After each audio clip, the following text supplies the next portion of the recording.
You were at training camp, and you were at media day, and I'd Yeah. love to just kind of get your first thoughts. Well, how was the Lakers media day? It seems like out of all the media days, the LA Lakers with LeBron seems like the one you would want to be at.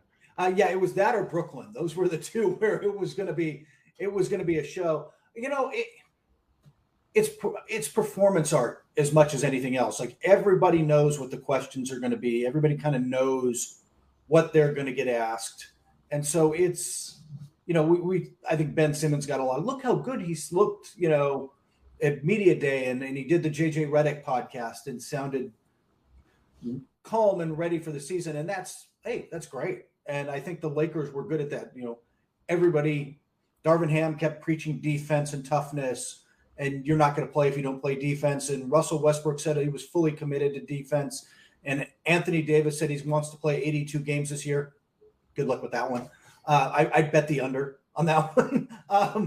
But everybody says all the right things. Everybody's optimistic. And frankly, everybody, Corey, I mean, you've played football at a high level. You go into training camp. That is the best you are going to feel those first 2 days all season long, man.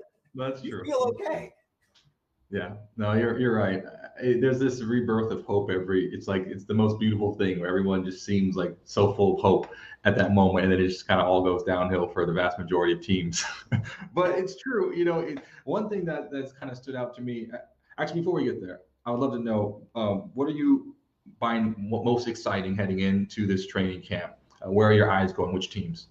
There's a few teams that I'm interested in that I think the most intriguing team for me this year, the team I'm going to watch the most or have an eye on a lot, is New Orleans. I think the Pelicans are a fascinating team, and I don't want to steal if you were going to take this.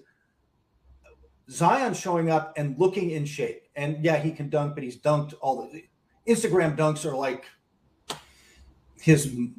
they're paying the bills for him right now, right? And for Nike. But he looks good. Now, does that translate? Maybe we'll see. Does he get back to being the borderline all-NBA player he was the one season he really kind of was able to play a lot of games? We'll see how he fits with all this. We'll see. But I think that's him being in shape on a team that made that late season push. I just think that's a potentially very good and just fascinating team in New Orleans. Yeah, I agree. I think that's going to be really interesting. I don't understand all the hype. I'm with you. I don't understand all the hype about the training videos and like dunk videos. Personally, I don't get it. But it's neither here nor there. I'm more about performance and like basketball, like playing the game, winning games, winning championships. That's kind of where my focus is. I do think the one thing that, because LeBron James, the way that he plays, it's so hard to find comps for Zion. But one thing I love about LeBron, and I think you tweeted this, this idea of, well, my focus of my career is being available. And yes. I think that that's one thing that Zion and all these young guys, generally speaking, I think Anthony Davis is another great example of this, but Zion really needs to learn what LeBron learned a long time ago, because LeBron's style of play, one would argue, is not sustainable. And yet, despite all odds, like, he has been available for nearly 2 decades, right? And I think that is a really interesting, it's almost miraculous in a sense. And I think that's one of the great testaments to his legacy is how do you remain available for your team? And if Zion can figure that out, then that New Orleans team is going to go from 8-9 to like 4-ish. It's going to take a huge jump. But the available question, number one in my mind. I completely agree. Availability is the big question. And he not only just showed up in shape, but he talked about not only his workout regimen, but also food. Like Larry Nance, I don't know if you got this, Larry Nance Jr. had the best line. Said he told Zion, your body's a Lamborghini. You got to stop using the cheap gas. Like, you've got to take care of yourself. And I think it's kind of spot on. Like, I've heard the reports, and then probably a lot of people listening have heard the reports. He was not exactly eating well. And if you're not going to eat well, New Orleans is a city to be in. It's a great city if you're not going to worry about what you're eating, man. But at some point, he seems to be taking care of himself and focusing on that. Being available means a lot of work into your body at the NBA level. And so we'll see. Again, we're all optimistic. I find them intriguing and him intriguing, and a guy under some pressure this year because he got the max, he got the big contract. Now you got to go live up to it. Yeah, and we talked about this before. I think New Orleans would have been foolish to not. I mean, even if he never plays for them, I mean, I'm thinking you have a one name kind of guy like a Serena, a LeBron. Like people know Zion as not Zion Williamson, just Zion. If you have that kind of draw, you better sign. That's just business. That's good business. Sign the guy for as much money as it takes and get people looking at New Orleans. But you mentioned looking good, feeling in the best shape of their life. What do you think about James Harden? How did he look? He's lost 100 pounds, man. Yeah, he was joking about that, but he did look thinner. He did look good. I think he's going to have a really great regular season. I think he realizes that his legacy kind of hangs now. Like that, and it sort of implies to Embiid too. But like that Phoenix team is now stacked. I mean, a Philadelphia team, is now stacked, right? Like their weakness in terms of defensive issues and depth, like two-way players. Credit Daryl Morey, DeAnthony Melton this summer, and Daniel House, and most importantly, PJ Tucker. That's guys who can do it on both ends in big moments. Like that team is poised, and I think there's a lot of pressure on James Harden, second round and beyond, to play like an MVP in the playoffs, something he hasn't done. We're a long way from that. I think he's going to have a really great regular season. This is the moment. When you look at someone's career, you look at maybe years 7 through 10, right? Yeah. That's kind of seems like is like the secret sauce of, okay, lightning has struck. Like you're gonna like, especially when you're I'm talking about when you're the franchise player. Yeah. Like that's when you kick it into the next gear and you win a championship, right? So to me, Joel Embiid's right there. Like this is, I think this is season 9, I think, for him, right? Yeah. I'll give you a hint or preview because I'm not doing this for a few weeks. I think I'm picking him to win MVP this year.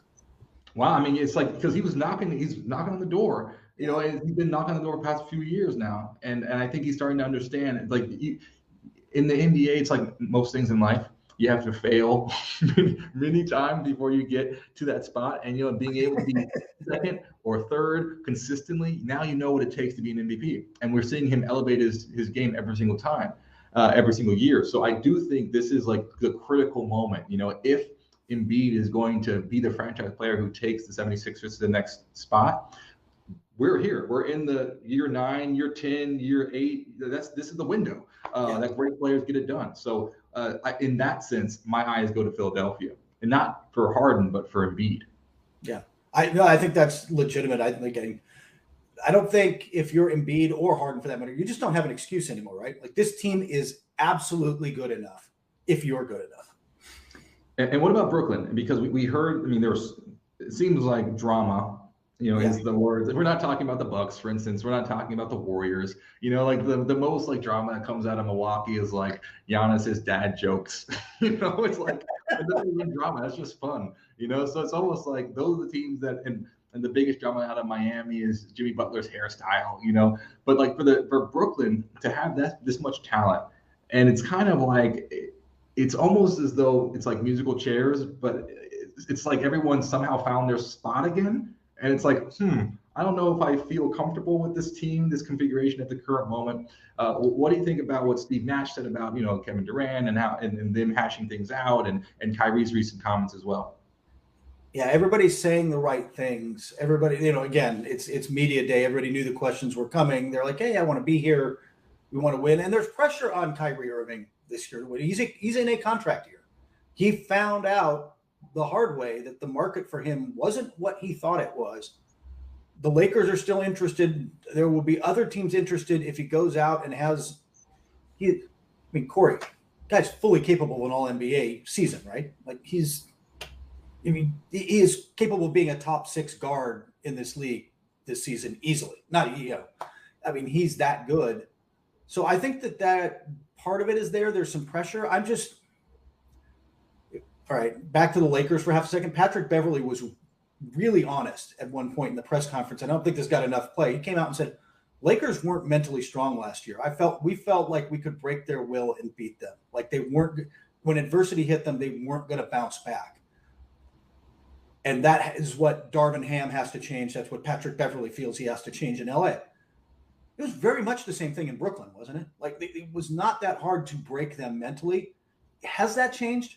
I guess that's the question. Like, they're going to win some games because Kevin Durant and Kyrie Irving are awesome.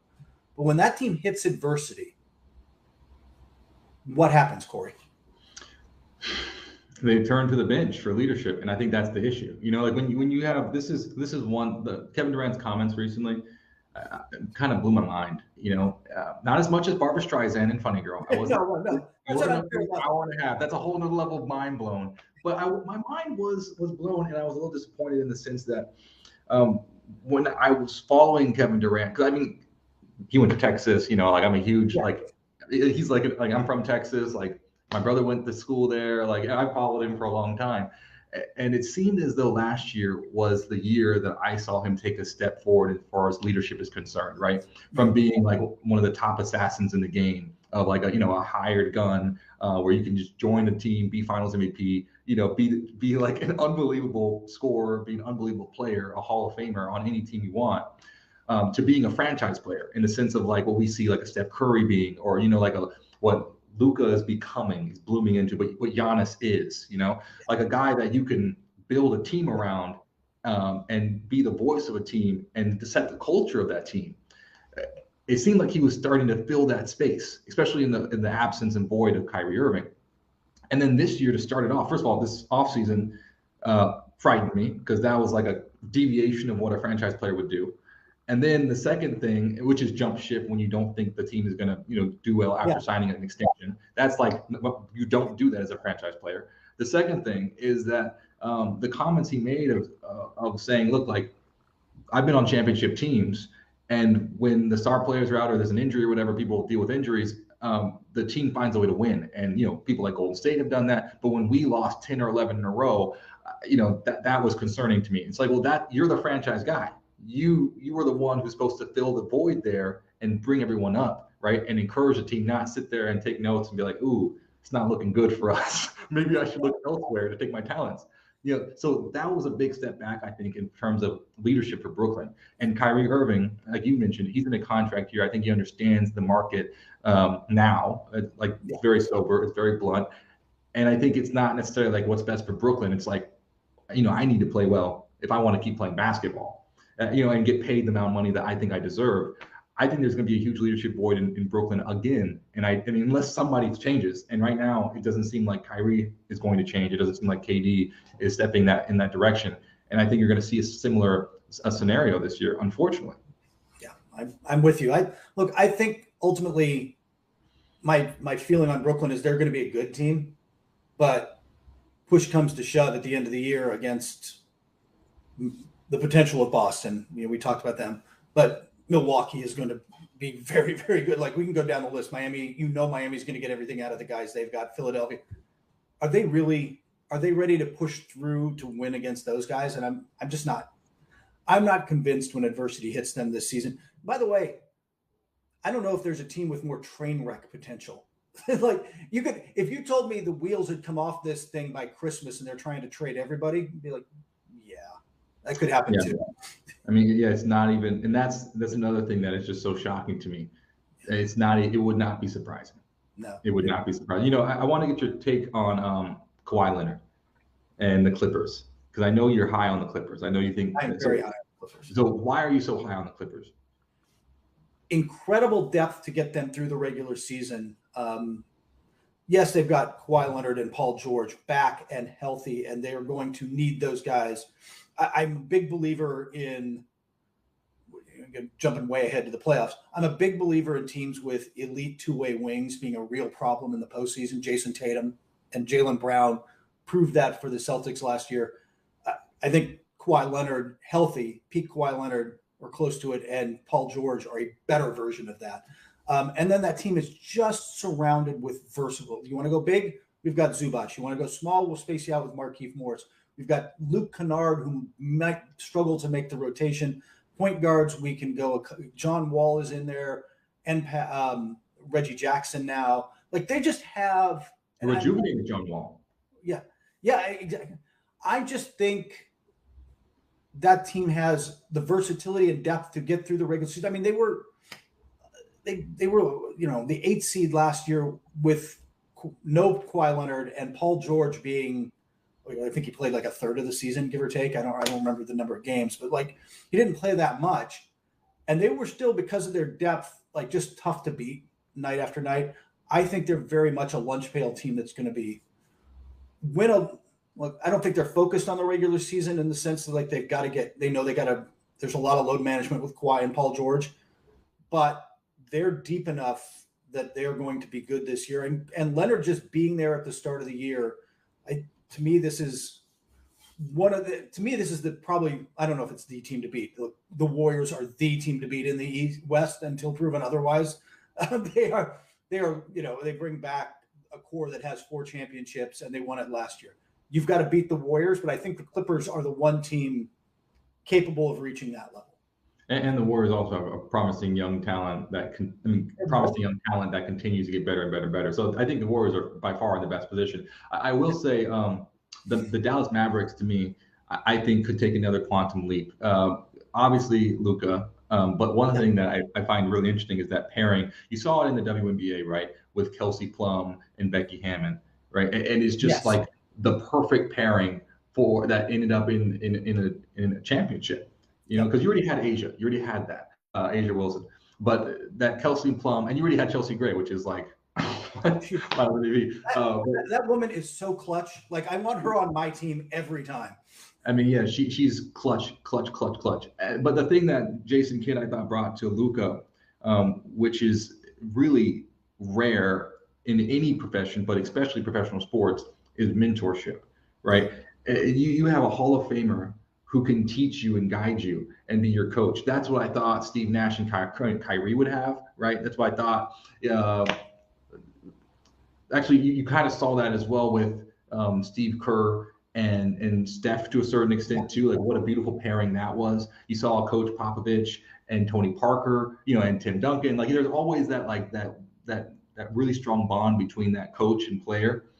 And you're starting to see that, I think, flourish in Dallas. And I think it's one of the best things for Luka. And if it's good for Luka, I think it's good for the team. And we're starting to see that play out. I will say, though, without Jalen Brunson, what do you think? How do you think Dallas will fare?